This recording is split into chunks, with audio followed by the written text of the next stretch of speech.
नाशिक महानगरपालिका अतिक्रमण विभागानं आज नाशिक पूर्व विभागात काठेगल्ली येथील सिडनी टावर शेजारी ओपन स्पेसमधील अनधिकृत बांधकामावर यशस्वीपणे कारवाई केली। ही कारवाई सकाळी 7 वाजेपासून सुरू करण्यात आली। येथील पिराला धक्का न लावता इतर आजूबाजूचं अतिक्रमण काढण्यात आलं असल्याची माहिती मनपाच्या वतीनं देण्यात येते आहे। या कारवाईचा प्रारंभ येथील ओपन स्पेसमध्ये अनेक वर्षांपासून अस्तित्वात असलेल्या हजरत पीर बाबा दर्ग्याचं दर्शन घेऊन करण्यात आला। यामुळे धार्मिक भावनांचा आदर राखण्यात आला। नाशिक महापालिकेचे आयुक्त मनीषा खत्री यांच्या मार्गदर्शनाखाली अतिरिक्त आयुक्त स्मिता झगडे यांच्या नेतृत्वामध्ये अतिक्रमण उपायुक्त डॉक्टर मयूर पाटील यांच्यासह विभागीय अधिकारी राजाराम जाधव यांच्यासह इतर विभागीय अधिकारी आणि मनपाच्या 4 विभागातील अतिक्रमण विभागाच्या कर्मचारी टीमनं ही कारवाई यशस्वीपणे केली आहे। तसेच नाशिक शहर पोलीस आयुक्त कार्यालयातील उपायुक्त किरण चव्हाण यांच्या नेतृत्वात पोलीस निरीक्षक नरुटे आणि इतर पोलीस कर्मचारी कारवाईस्थळी उपस्थित होते। कारवाई दरम्यान काठेगल्ली परिसरात आणि इतरत्र चोख पोलीस बंदोबस्त ठेवण्यात आला होता व जमावबंदीचे आदेश देखील जारी करण्यात आले होते। या संदर्भात अतिक्रमण कारवाईनंतर शहर एक खतीब व माजी नगरसेवक बबलू पठाण यांनी दर्ग्याला भेट देऊन दर्ग्याला कुठलाही धक्का लागला नसल्यानं अतिक्रमण कारवाईबाबत समाधान व्यक्त केलं। यावेळी मनपाच्या 4 विभागातील अतिक्रमण विभागातील कर्मचारी, बांधकाम अभियंता आणि नगर नियोजन अभियंता हे एकत्रितपणे सहभागी झाले। यामुळे या कारवाईचं नियोजन यशस्वी झालं। यापुढे देखील अनधिकृत बांधकामं पाडण्याची मोहीम अशी सुरू राहील असं अतिरिक्त आयुक्त स्मिता झगडे यांनी कारवाई दरम्यान सांगितलं। सातपूर्व पंचवटी विभागातील अनधिकृत अतिक्रमण शेड लवकरच पाडले जातील असं देखील या कारवाई दरम्यान झगडे यांनी सांगितलं आहे। इसामुद्दीन और बबलू पठान और हम लोग अभी अंदर जाकर आए।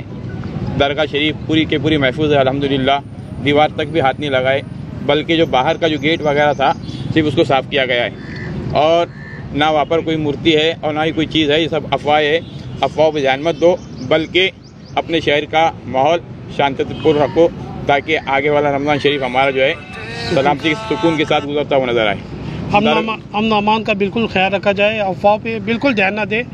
जो है दरगाह वैसी महफूज है, अभी हम लोग देख कर आए, तो ऐसी कोई बात पर बिल्कुल ध्यान न दे। धक्का भी लगा हुआ नहीं है दरगाह शरीफ को, हमने अंदर तक पूरा मुकम्मल देख कर आए हुए। जो बाहर का गेट था वो गेट ही सिर्फ साफ करे हुए हैं। दरगाह शरीफ पूरी महफूज है, दीवारें भी महफूज है दरगाह शरीफ की। तो हम यही आह्वान करेंगे कि शहर में अमन अमान बिल्कुल कायम रखा जाए, कोई बिल्कुल अफवाह पे बिल्कुल ध्यान न दे। पोलीस प्रशासन त्यांचं काम करत असेल, परंतु पोलीस प्रशासनाने पूर्णतः बंदोबस्त लावावा, पूर्ण बंदोबस्त नाशिक महानगरपालिकेला द्यावा। सकाळी 7 वाजता नाशिक महानगरपालिकेने अतिक्रमण काही प्रमाणामध्ये तिथलं काढलंय, परंतु स्थानिक नागरिकांचं त्या बाबतीमध्ये अजून समाधान झालेलं नाहीये।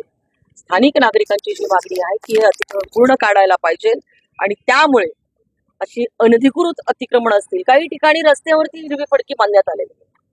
जे रस्त्यावरती अशा पद्धतीने अतिक्रमण करून काय संदेश द्यायचा आहे?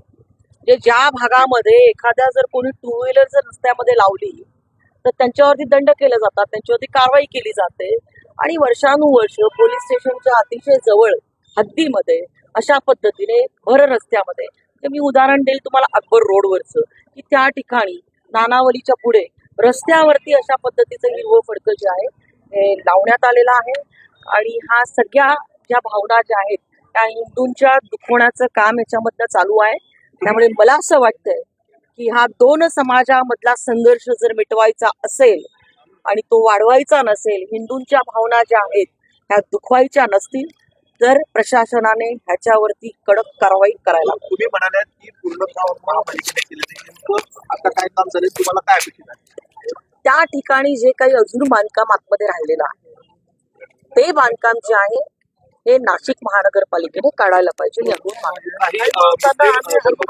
येऊन गेलेले होते, त्यांचं म्हणणं आहे की जो अतिक्रमण बांधकाम होतं गेटचं वगैरे ते काढलेलं, परंतु आतमध्ये जे होतं बांधकाम दर्गा असेल किंवा काय तर ते अधिकृत आहे असं त्यांचा दावा आहे। हे अधिकृत आहे, वक्फमधनं जायचं आणि त्याच्यातनं काही पेपर्स बनवून आणायचे, तर हे देखील त्या भागातील नागरिकांवरती एक मोठा अन्यायच आहे। आणि वक्फ बोर्डाचा बडगा दाखवायचा आणि अशा पद्धतीने अतिक्रमण करायची, हे अत्यंत चुकीचं चाललेलं आहे। या देशामध्ये वक्फ बोर्डावरती देखील आता अभ्यास चालू आहे आणि संसदेमध्ये त्याच्यामध्ये सुधारणा देखील केल्या जात आहे। परंतु एकूणच मी तुम्हाला सांगते की त्या भागामध्ये मी त्या सोसायटीमध्ये मी जाऊन आलेली आहे, रात्रीच्या वेळेस देखील जाऊन आलेली आहे. नागरिकांच्या भावना तीव्र आहे.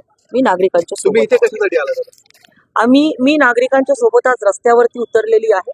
प्रशासनाने कारवाई करावी, नाहीतर आम्ही ह्या पण ठिकाणी कारवाई सगळं बंद चालूच आहे कारवाई पूर्णता केलेली नाही. आणि महापालिका प्रशासनाने त्या पद्धतीने एखाद्या हिंदू बहुल वस्तीमध्ये अशा पद्धतीने अतिक्रमण करून त्याच्यावरती जर कोणी दबाव आणण्याचा प्रयत्न करत असेल तर मला असं वाटतं हे खूप चुकीचं आहे आणि हे आम्ही काही चालून घेणार नाही.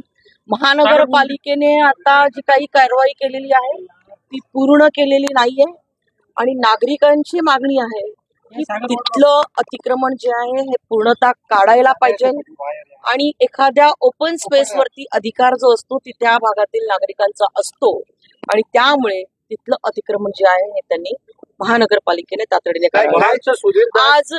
आज काय झालेलं आहे की आज रस्त्यावरती जो संघर्ष निर्माण झालेला आहे हा मी तुम्हाला सांगते की स्थानिक प्रशासनाने जर वेळीच याच्यावरती कारवाई केली असती तर नागरिकांना आज रस्त्यावरती उतरण्याची वेळ आली नसती. हेच माझी मागणी आहे. नाशिक महानगरपालिकेशी 24 वर्ष ह्या भागामध्ये राहणारे नागरिक संपर्क करतात, पत्रव्यवहार त्यांचे झालेले आहेत सातत्याने, परंतु एवढं मोठं बांधकाम होईस तो महानगरपालिका काय करते.